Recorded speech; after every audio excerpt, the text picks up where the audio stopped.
My father died when I was 11 years old, and I became kind of a tough kid after that to handle. My mother couldn't handle me, sent me off to military school. I was there until the war broke out, December 1941. I was kind of devastated when we got the news that all those people suffered there at Pearl Harbor. That very day, a cold chill ran down my spine. I just became obsessed that I had to do something, although I was not supposed to have been seen in any younger than 17. I finally took matters in my own hands and forged my mother's consent papers after my completed 8th grade, and I had turned 14 by that time.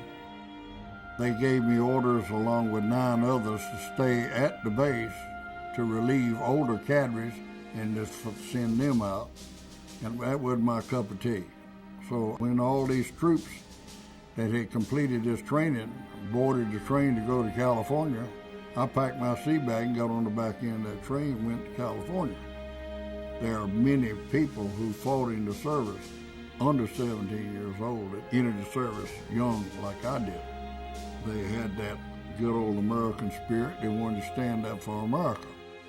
Despite the military's best efforts to keep its youngest soldiers from harm, Private First Class Jacklyn Lucas was so determined to fight that he broke ranks twice to get into the heat of combat.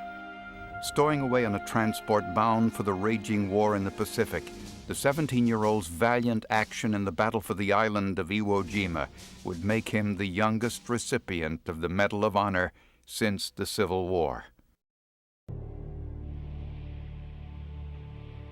I didn't even know where the ships were headed. I'd never heard of Iwo Jima in my lifetime. I knew I was on the way to war, and that's where I wanted. That was my obsession. Thank goodness I didn't have to go in the first wave. So when we went in, it was all hell broke loose about artillery, just tearing people up. And it was just a continuation from night and day for the rest of that battle. We lost 5,320 men in the first 2 days of that battle. It was up by the first airfield where my action took place the second day. We had knocked out this pillbox, and this 4-man fire team that I was attached to, we ran down into one of these trenches to take cover from all this direct fire that was coming our way. And when we did, the group leader that I was with, he jumps over in the other trench and immediately jumps back because he had jumped on the back of some Jap, and he stood up. He came back in our trench quick. Well, all hell broke loose then. We opened fire on the Japanese. I opened fire. I shot 2. The second shot, my rifle, of all things, my rifle jammed. When I reached down to unjam my rifle, I saw 2 grenades. How long had it been down there? I didn't know. 2 seconds. If my rifle had not jammed and would have probably wounded all of us, not killed us, but wounded us, and then those Japs we were supposed to be killing in front of us would have finished us off. So I hollered grenades and dove for the grenades to cover them with my body. Only one went off, so one tore me up pretty bad. Finally, another outfit moving up saw me, and I kept moving the fingers on my left hand to indicate, to let somebody know I was still alive.